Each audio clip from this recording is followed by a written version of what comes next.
उटण्याचा सुगंध, रांगोळीचा थाट, दिव्यांची आरास, फराळाचे ताट, फटाक्यांची आतिषबाजी, आनंदाची लाट, नूतन वर्षाची चाहूल आणि दिवाळीची पहाट. तुम्हा सर्वांना दिवाळी आणि लक्ष्मीपूजनाच्या खूप खूप शुभेच्छा. नमस्कार सर्वांना, मी स्मिता स्वागत करते तुमचं स्मिताज ब्लॉग या चॅनलमध्ये. तर आजच्या व्हिडिओमध्ये मी तुम्हाला लक्ष्मीपूजनाचा मुहूर्त काय आहे, लक्ष्मीपूजन कसे करावे याची संपूर्ण माहिती मी तुम्हाला देणार आहे, त्यामुळे व्हिडिओ नक्की शेवटपर्यंत बघा. तर यंदा लक्ष्मीपूजनाचे शुभमुहूर्त 2 आहेत. तर कोणत्याही शुभमुहूर्तावर तुम्ही लक्ष्मीपूजन करू शकता. लक्ष्मीपूजनासाठी कोणकोणते साहित्य लागते, कोणतेही पूजा आचमन आणि संकल्पाने सुरू केले की त्या पूजेचे फळ मिळते असे म्हटले जाते. आचमन केल्याने आपल्याला मनाची व शरीराची शुद्धी होते, तर संकल्प केल्याने पूजा केल्याचे फळ प्राप्त होते. ज्या घरामध्ये स्वच्छता आणि शांतता राहते तेथे लक्ष्मी वास करते. त्यामुळे दिवाळीच्या दिवसात आपल्या घरामध्ये शांतता ठेवा. दिवाळीच्या दिवसात आपले मुख्य प्रवेशद्वार स्वच्छ आणि सुशोभित ठेवा. त्याचबरोबर आपल्या घरामध्ये शांतता ठेवा. दिवाळीच्या दिवसात घरासमोर छोटीशी का होईना रांगोळी काढायची असते. उंबरठ्याला दररोज हळदीचं लेपन करायचं आहे. घराच्या मुख्य प्रवेशद्वाराला आंब्याचे तोरण लावायचे आहे आणि घराच्या मुख्य प्रवेशद्वाराला कुंकवाने व हळदीने तुम्हाला दररोज एक स्वस्तिक काढायचं आहे आणि मुख्य प्रवेशद्वाराला दररोज सकाळी सकाळी आपली देवपूजा झाली की दिवे लागण्याची वेळ असते तेव्हा मुख्य दरवाजाचं पूजन करायचं. एक दिवा लावायचा, धूप अगरबत्ती लावायची आहे, कारण मुख्य दरवाजातूनच माता लक्ष्मी प्रवेश करणार आहे. लक्ष्मीपूजनाच्या दिवशी जिथे तुम्ही लक्ष्मीपूजन करणार आहात ती जागा स्वच्छ करून घ्यायची आहेत. तर आता आपण बघा व्हिडिओला सुरुवात करूया. तर इथे मी चौरंग घेतलाय, त्यावर लाल वस्त्र अंथरला आहे. लक्ष्मीचा फोटो घेतलेला आहे, माता लक्ष्मीचा. त्याला हार मी घालून घेतलेला आहे आणि कलश स्थापन करून घेतलेला आहे. कलशाच्या खाली मी तांदूळाचं आसन दिलेलं आहे, त्यावर हळदी कुंकू आणि मग कलश स्थापन केलेला आहे. तांब्या स्वच्छ घेऊन त्याला स्वस्तिक काढून हळदी कुंकाची बोटे उमटवलेली आहेत आणि कलशामध्ये पाणी घ्यायचं आपल्याला आणि त्याच्यामध्ये हळद कुंकू, सुपारी, अक्षदा, दुर्वा आणि एक फूल टाकून आपल्याला आंब्याचे पानं किंवा विड्याची पानं ठेवून त्यावर नारळ ठेवायचा आहे. आता आपण दीपपूजन करून पूजेची सुरुवात करूया. तर इथे कलशाला हळद कुंकू पुष्प अर्पण करून नमस्कार करून घ्यायचा आहे. ओम कलशोभ्याय नमः असं म्हणायचं आहे. तर आता सगळ्यात आधी आपण आचमन करून घेऊया. तर इथे स्वच्छ तामण घेतलंय आणि पेल्यामध्ये पाणी घेतलेलं आहे. उजव्या हातावर आपल्याला डाव्या हाताने पाणी घ्यायचं आहे. ओम केशवाय नमः पाणी तामणात सोडून द्यायचं आहे. ओम नारायण नमः पाणी तामणात सोडून द्यायचं आहे. ओम माधवाय नमः पाणी तामणात सोडून द्यायचं आहे. ओम गोविंदाय नमः म्हणून पाणी आपल्याला ग्रहण करायचं आहे. हे झालं आपलं आचमन. आता आपल्याला संकल्प करायचा आहे, कारण संकल्प करणं खूप महत्वाचं आहे. संकल्प करताना आपल्या मनात ज्या ज्या इच्छा असतील त्या आपल्याला बोलायच्या आहेत. तर इथे लक्षात ठेवा, संकल्प करताना पाणी घ्यायचंय, एक फूल घ्यायचंय म्हणजेच पुष्प, हळद कुंकू अक्षदा घ्यायच्या आहेत आणि आपल्याला म्हणायचंय नाव, गोत्र, तारीख, वार. गोत्र माहित नसेल तर काश्यप गोत्र म्हणायचं आहे. बोलायचं माझ्या घरात सुख, शांती, समृद्ध, ऐश्वर्य लाभावा, आमच्या कुटुंबात एकोपा राहावा, मला व माझ्या परिवाराला उत्तम आरोग्य व दीर्घायुष्य लाभावं, यासाठी लक्ष्मीपूजन मी करीत आहे. माता लक्ष्मी, तुम्ही माझ्या घरामध्ये स्थिर व चिरकाळ राहावं व तुमच्या आशीर्वादाने माझ्या घरात धनधान्यामध्ये बरकत राहावी, ही तुम्हाला प्रार्थना करत आहे. असं म्हणून आपल्याला पाणी ताम्हणात सोडायचं आहे आणि त्यानंतर आपल्याला आता बाकीची पूजा करून घ्यायची आहे. तर इथे विड्यांची मी जोड प्रत्येकी पानं 3 ठेवलेली आहे. तर इथे गणपती, श्रीयंत्र आणि भगवान कुबेर यांची पूजा करायची आहे. तर इथे मी गणपतींना आधी घेतलेला आहे.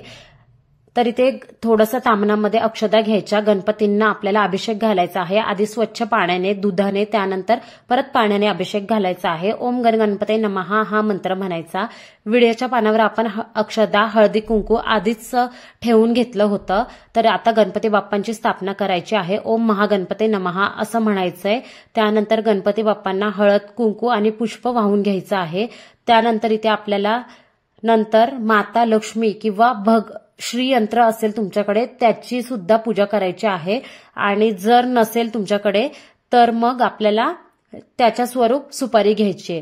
तर इथे गणपती बाप्पांना मी वस्त्रमाळ अर्पण करून घेतलेली आहे, म्हणजे वस्त्रमाळ आपल्याला घालायची आहे. धूप दीप ओवाळून घ्यायचा आहे. आता सेम तसंच आपल्याला श्रीयंत्र किंवा याची पूजा करायची आहे, पण माझ्याकडे श्रीयंत्र नव्हतं त्यामुळे मी इथे त्या स्वरूप सुपारी घेतलेली आहे।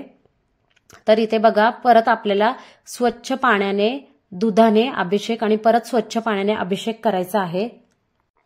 तुमच्याकडे जर श्रीयंत्र असेल तर नक्की तुम्ही श्रीयंत्र घ्या आणि लक्ष्मीपूजनाला ऍक्च्युली श्रीयंत्र घेतलं पाहिजे। तर आपल्या घरात एक तरी वर्षाला म्हणजे एक श्रीयंत्र तर असलंच पाहिजे, पण इथे माझ्याकडे नव्हतं आणि मी नेक्स्ट टाइम नक्की घेण्याचा प्रयत्न करेल।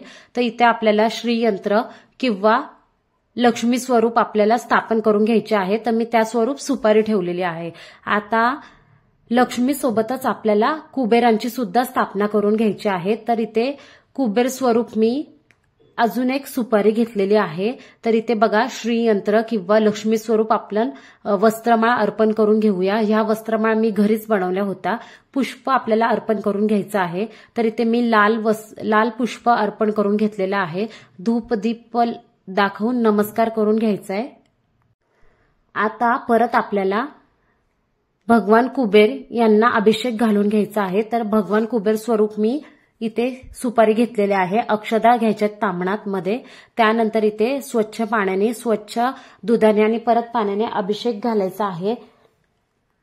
ओम कुबेर देवताभ्याय नमः हा मंत्र म्हणावा अभिषेक करत असताना। त्यानंतर आपल्याला इथे कुबेरांची मूर्ती स्थापन करून घ्यायची आहे। कुबेरांच्या मूर्तीला आपल्याला हळद कुंकू धूप दीप आणि पुष्प अर्पण करून घ्यायचंय। वस्त्रमाळ सुद्धा अर्पण करून घ्यायची आहे। जे अभिषेक केलेलं पाणी आहे ते तुळशीला न घालता कुठल्याही झाडाला घातलं तरी चालतं। तर लक्ष्मीपूजनच्या दिवशी अशी आपल्याला पूजा करून घ्यायची संध्याकाळच्या टायमाला, म्हणजेच प्रदोष काळ म्हणजेच संध्याकाळचा दिवे लागण्याचा काळ असतो, त्याला प्रदोष काळ असे म्हणतात। तर त्या टायमामध्ये आपल्याला पूजा करून घ्यायची आहे। आणि अजून मी तुम्हाला पुढे थोडंसं मुहूर्त सांगणार आहे, त्या टायमामध्ये पण तुम्ही पूजा करून घेऊ शकता।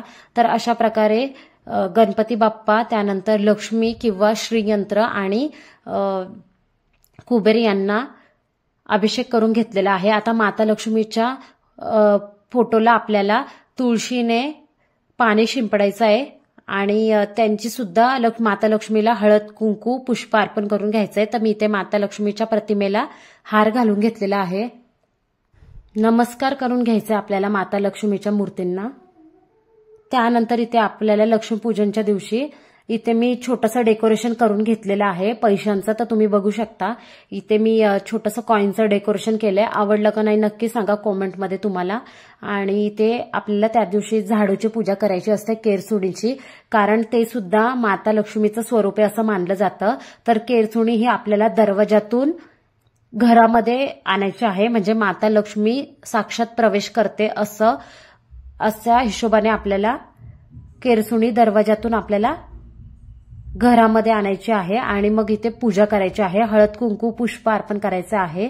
इथे 5 प्रकारांच्या सुगडे भेटतात दिवाळीमध्ये डिझाईनचे, त्याच्यामध्ये आपल्याला 5 प्रकारचे धान्य ठेवायचे आहेत। तर ज्वारी गहू अख्खे मूग आणि धणे ठेवलेले आहेत मी इथे। लाह्या आणि बत्तासे याचा नैवेद्य या दिवशी मुख्य दाखवला जातो। तर लाह्या बत्तासेचा नैवेद्य दाखवायचा आहे। सोनं चांदी याची सुद्धा पूजा करतात लक्ष्मीपूजनच्या दिवशी। आपल्या घरात जे काही दागदागिने आहेत त्याची सुद्धा आपल्याला पूजा करून घ्यायची आहे। त्याचप्रमाणे आपल्या घरात ज्या नवीन नोटांचं बंडल आहे त्याची पूजा करायची आणि ते वर्षभर आपल्याला वापरून पुढच्या वर्षी अजून नवीन नोटांचं बंडल असतं त्याची पूजा करून घ्यायची आहे।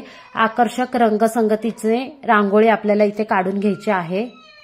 सगळी आपली मांडणी करून झाली की आपल्याला आरती करायची आहे। माता लक्ष्मी कुलदेवताची आरती करायची आहे।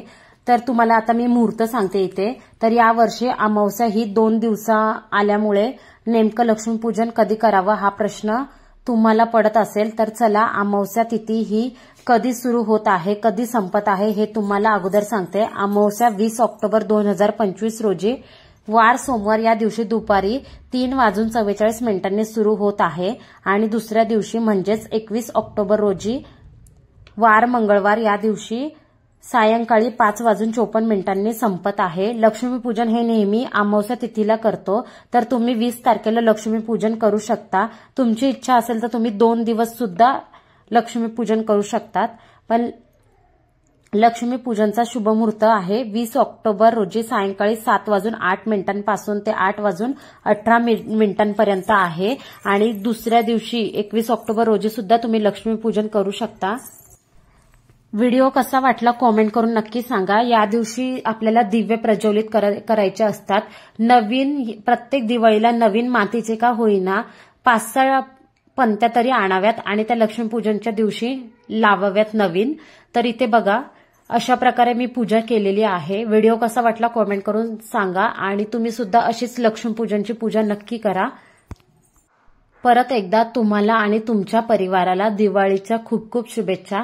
ही दिवाळी तुम्हाला आनंदाची भरभराटीची जाओ हीच माता लक्ष्मी चरणी प्रार्थना। हा व्हिडिओ इथेच संपत आहे। भेटूया अशाच एका नवीन माहितीपूर्ण व्हिडिओ सोबत। तोपर्यंत नमस्कार।